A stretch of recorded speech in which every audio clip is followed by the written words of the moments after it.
이 120문도가 마가의 다락방에 모여서 그들이 모여서 전혀 기도하기 힘쓰니라 합심하여 성령의 임재를 위해서 기도하고 나서 그때에 베드로가 그 120문도 가운데 있다가 일어났습니다. 제 뒤에 있는 배경이 바로 오늘날 그 마가의 다락방에 위치해 있었던 아마 기념 예배당처럼 해놓은 것 같아요. 예루살렘에 가면 바로 이런 모습으로 마가의 다락방 자리가 되어 있습니다.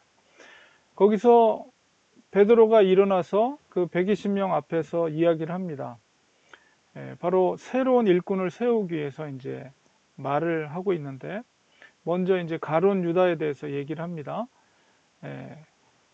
그 구약에 있는 말씀을, 시편에 있는 말씀을 인용하면서 이제 다윗, 가룟 유다가 이제 하나님의 제자로, 예수님의 제자로부터 자리를 물러나게 되고 새로운 일꾼을 새로 뽑아야 된다는 것을 이제 인용하고 있습니다. 그래서 이제 16절에 보면 성령이 다윗의 입을 통하여, 이것은 이제 성령님께서 다윗을 통해서, 다윗을 사용하여서 이미 이제 가룟 유다가 그 직분을 내려놓게 되고 새로운 사람이 뽑히게 될 것을 시편을 통해서, 다윗의 입술을 통해서 그것이 예언되었다는 것을 베드로가 이야기하고 있습니다. 그래서 가룟 유다가 예수 잡는 자들의 길잡이가 됐다. 그래서 그것이 이제 이미 구약 성경에 예언된 것이 응한 것이다. 그것을 이야기하고 있습니다. 이제 1장 20절에 이야기하고 있죠. 그래서 원래 이 사람은 가룟 유다죠. 바로 12명의 제자들 중에 한 명으로서 사실은 이제 재정을 맡아서 그 역할을 했던 사람이었습니다. 그러나 그의 마음속에 이제 사탄이 다른 마음을 주었죠. 그래서 예수님을 은전에 팔아버리고 그가 밭을 샀다고 했는데 결국 목을 매달아 자살을 하고 비참한 죽음을 맞이하게 됩니다. 그리고 이제 그곳이 아겔다마 피밭이라는 곳으로 이제 불려지게 되었다는 이야기를 하고 있고, 바로 이 사건은 시편의 1장 20절에 이미 기록되어 있는 말씀이 성취된 것이다. 그래서 그의 거처를 황폐케 하시며 거기 거하는 자가 없게 하소서. 이 말씀은 이제 시편 69편 25절에 있는 말씀을 인용한 것입니다. 그리고 이제 뒷부분에 그의 직분을 타인이 취하게 하소서. 이 얘기는 시편 109편 8절에 있는 말씀이 성취된 것이다. 베드로가 이렇게 말하고 있죠. 가룟 유다는 얼마나, 생각해 보면, 그의 삶을 생각하면 얼마나 정말 비참하고 정말 어떻게 그렇게 큰 은혜를 체험했는데도 불구하고 마지막에 예수님을 파는 어떤 길잡이의 역할을 했는가. 너무나도 안타까운 그의 모습을 보게 됩니다. 그리고 이어서 이제 새로운 일꾼을 뽑기 위해서 베드로가 계속 말씀을 할 때에 이제 두 가지 조건을 이야기해요.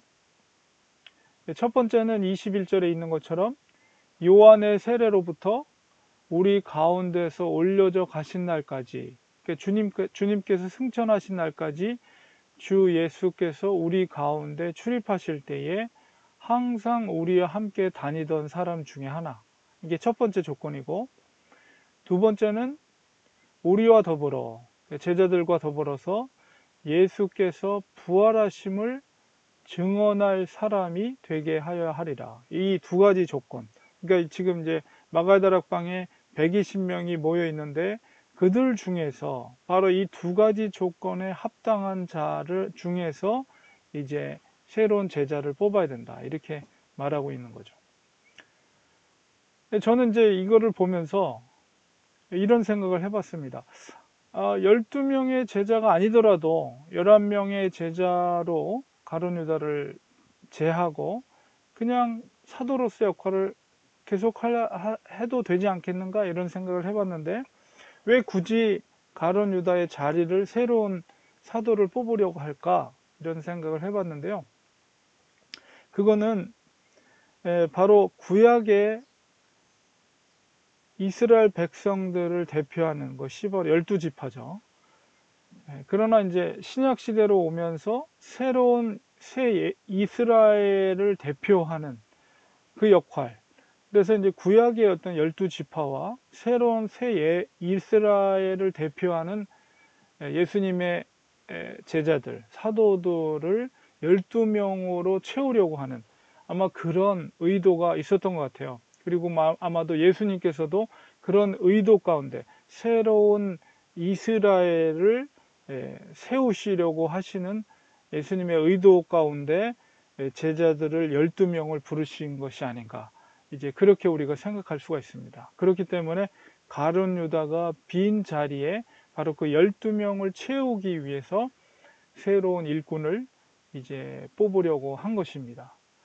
그래서 이제 이 두 가지 조건, 예수님께서 공생의 사역을 했을 때에 항상 같이 했던, 그러니까 12명의 사도뿐만 아니라 예수님을 따르던 제자들이 이제 다른 제자들이 있었거든요. 그러니까 12명을 제외한 그 따르던 제자들 중에 한 사람이어야 되고, 다른 하나의 조건은 바로 예수께서, 우리와 더불어서 예수께서 부활하심을 증언할 사람.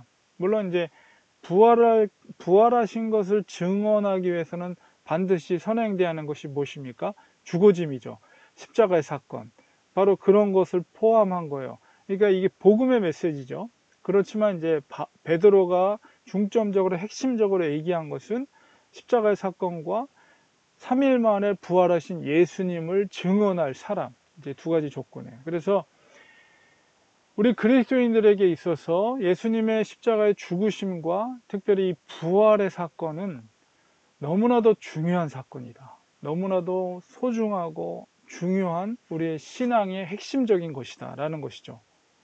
그러니까 우리가 지금은 육신을 입고 이 땅에서 살아가고 있지만 우리도 언젠가는 죽을 거란 말이에요.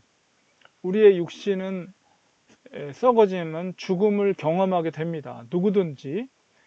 그러나 우리 그리스도인들은 거기서 끝나는 것이 아니고 예수님께서 부활의 첫 열매가 되시고 소망이 되셨어요. 그렇기 때문에 우리들도 부활을 소망할 수 있게 된 거죠. 그래서 우리는 언젠가는 죽어요. 뭐 지금 우리가 코로나 바이러스로 뭐 이렇게 힘든 시간을 보내고 있지만 그것이 아니더라도 언젠가는 어떤 이유에서건 우리는 죽게 돼 있습니다. 죽음이라는 것은 우리 지금 육신과 우리의 영혼이 이제 분리되는 순간이죠. 근데 그게 끝이 아니에요. 지금 이제 새로운 일꾼을 뽑는 데 있어서 가장 핵심적인 것은 그 복음의 메시지에서 바로 이 부활의 증언이라는 것이죠. 그러니까 우리 그리스도인들은 예수 그리스도의 부활을 증거하면서 또한 그것을 믿는 자들에게 부활의 소망을 주는 자, 바로 그것이 바로 복음을 전하는 것이죠. 바로 우리가 해야 될 사명이에요. 그러니까 오늘날의 12명의 사도는 존재하지 않죠, 더 이상.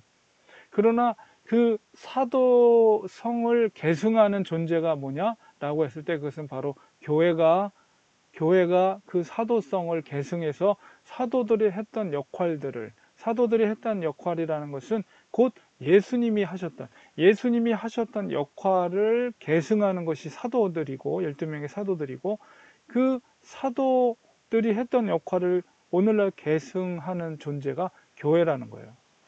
교회라는 것은 건물이 아니죠. 바로 공동체예요. 여러분이 교회입니다. 그러니까 바로 그것을 전하는 자, 부활의 소망을 증언하고 전하는 자들이 그리스도인이고 교회라는 것입니다. 그러니까 우리가 죽음을 두려워할 필요가 없고요.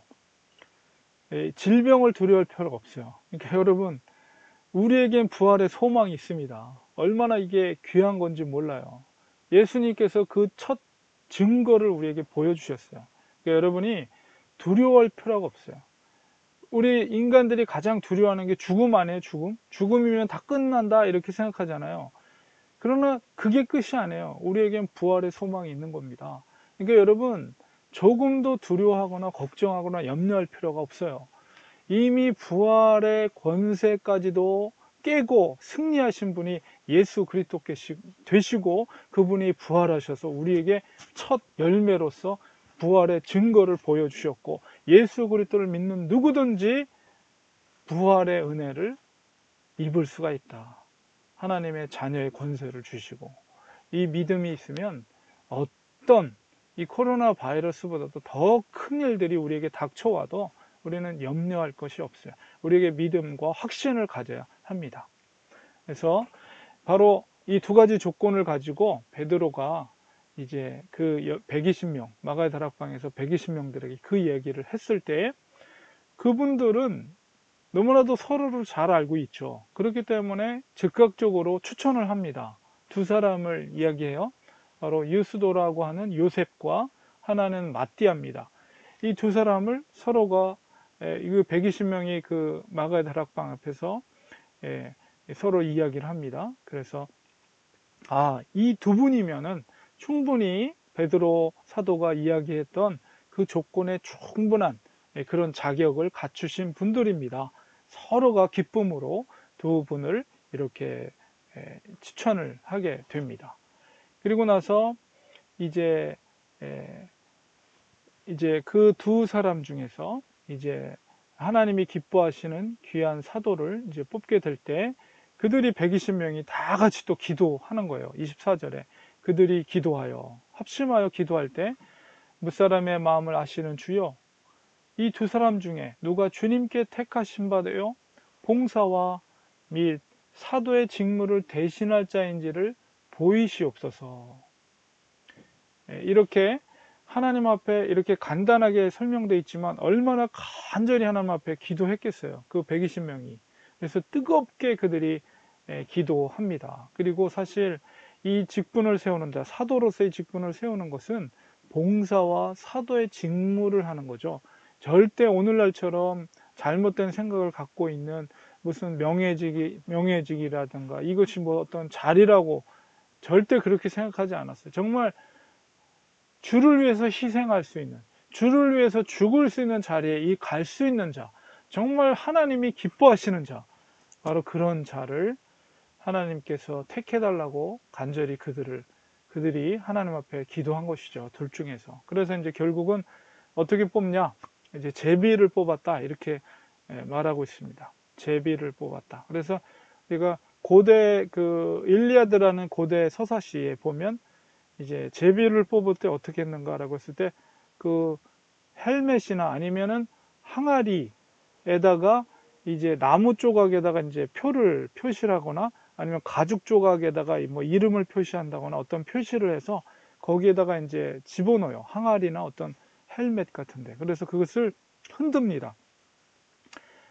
흔들면은 이렇게 흔들다 보면 먼저 뭔가 튀어져 나오는 것, 그런 식으로 해서 제비를 뽑았다라는 기록이 있어요. 그래서 이제 오늘 이 말씀 속에서는 정확하게 어떻게 제비를 뽑았는지는 알지 못하지만, 어떤 고대 그런 기록 속에서 보았을 때 아마 그런 방식으로 하지 않았는가, 이렇게 추측할 수가 있습니다. 그래서 먼저 튀어져 나온 그 표를 보고 드디어 이제 둘 중에서 마띠아가 뽑힌 것을 알게 되고, 그 11사도의 수에 드디어 이제 완전체가 된 거죠. 12명으로서의 사도로 이제 모든 것을 준비가 됐어요. 그러니까 이건 뭐냐면, 이제 성령의 강림 사건 이전에 120명의 문도들이 모여서 하나님의 나라를 위해서 주님께서 하셨던 사역들을 정말 능력 있게 감당하기 위해서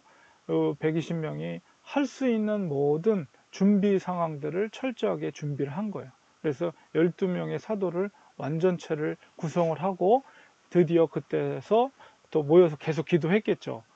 주님께서 약속하신 성령이 임재하실 수 있도록. 그래서 이 모든 절차와 과정 속에서 하나님의 일하심이에요.